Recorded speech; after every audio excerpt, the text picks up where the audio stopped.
না, এটা তো ওই আমাদের যিনি আশা কর্মী, আমরা কিছুদিন আগেই দেখেছিলাম যে এখানকার বিধায়ক চন্দনা বাউরি অত্যন্ত দুর্ব্যবহার করছেন এবং খারাপ খারাপ কথা বলছেন।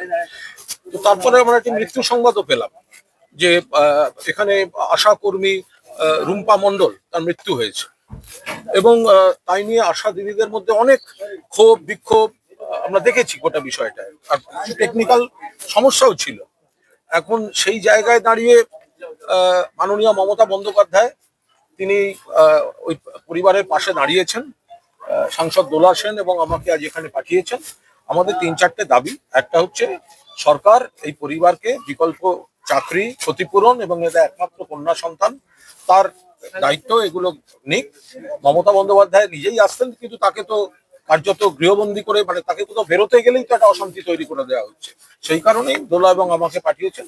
আর ২ নম্বর হচ্ছে আশা কর্মীরা বাংলা জুড়ে বিরাট সমস্যায় পড়ছেন। এরা এই তাড়াহুড়ো করে চাপিয়ে দিতে গিয়ে যারা মা, প্রসূতি, পরিবার, সন্তান নিয়ে কাজ করেন তাদেরকে কেওয়াইসি করার চাপটা দিতে হচ্ছে। মানে এটা একটা খুব টেকনিক্যাল জব, সবাই তাতে অভ্যস্ত নন যারা এত বছর ধরে কাজ করে আসছেন। একটা ক্যাম্প করে দিয়ে শিখে গেল তা তো নয়, ফলে তাদের অসুবিধা হচ্ছে। এবং বহু জায়গায় নেট খুব দুর্বল, ফলে এক একজনের কাজ করতে অনেক সময় লাগছে। ফলে কিন্তু তাদের উপর এমন চাপ দেওয়া হচ্ছে যে এর আগে যেমন বিএলওদের মৃত্যু হয়েছে, তো তেমনি যেন এই এই রুম্পা মণ্ডল একটা বিপদ সংকেত দিয়ে গেলেন যে এইভাবে চাপ দিলে কিন্তু এর পরিণতি ঠিক নয়। এখন নানাভাবে ড্যামেজ কন্ট্রোলের চেষ্টা করবে সরকার। তো আমরা এটা নিয়ে একদম রাজনীতি চাই না।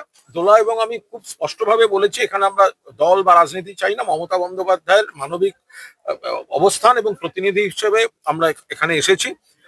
আমাদের পরিষ্কার বক্তব্য যে শুধু এই পরিবারকে বিকল্প কাজ বা ক্ষতিপূরণ দিতে হবে তাই নয়, সারা বাংলায় যে এই আশা কর্মীদের উপর এই যে চাপটা দেওয়া হয়েছে তাতে যাতে আর দুর্ঘটনা না ঘটে, অবাস্তব জিনিসপত্র তাদের ঘাড়ে না চাপিয়ে দেওয়া হয়, সেটা দিয়ে সরকার বিধানসভায় বা বিধানসভার বাইরে সরকার একদম ঘোষণা করুন যাতে এই বাড়তি কাজ, যাতে মা বোনেরা অভ্যস্ত নন, সেইটাকে চাপ দিয়ে তারপরে চন্দনা বাউরিরা এসে দুর্ব্যবহার করবেন, কুৎসিত সব শব্দ প্রয়োগ করবেন। ক্ষমা চাওয়া উচিত, এখানে এসে দুঃখ প্রকাশ করা উচিত। তারা সেটা যাতে আর কোনো রুম্পা মণ্ডলের ঘটনা না ঘটে, মূলত সেই আবেদন নিয়েই পরিস্থিতিটা প্রশাসনের নজরে আনা মমতা বন্দ্যোপাধ্যায়, দোলা সেন এবং আমাকে পাঠিয়েছে।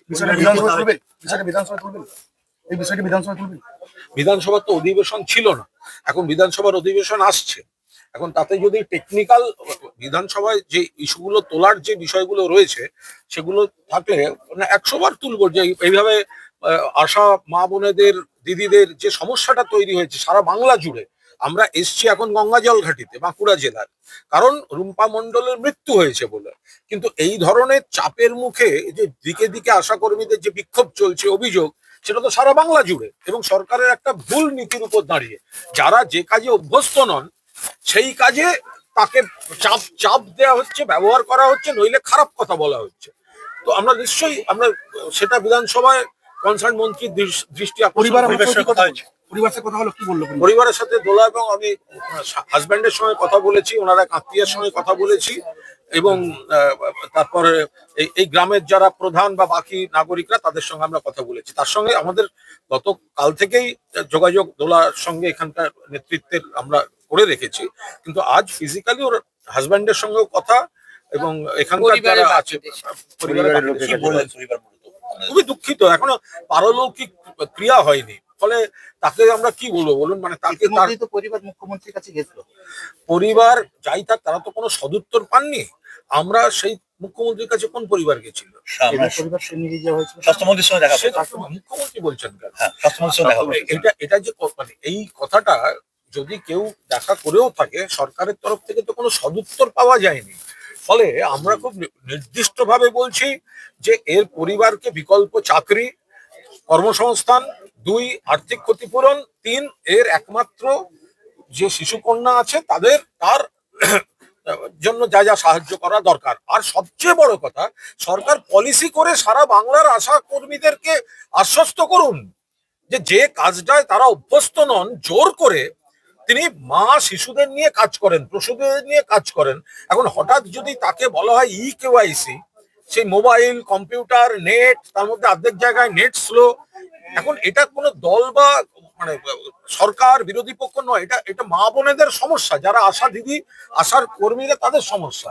আমরা সেটা সরকারকে বলছি যে এটা শুধু দেখা করলে হবে না, পরিবারের পাশে দাঁড়াবার ব্যবস্থা নিতে হবে, পাশাপাশি নীতিগতভাবে সারা বাংলার আশা কর্মীদের আশ্বস্ত করতে হবে।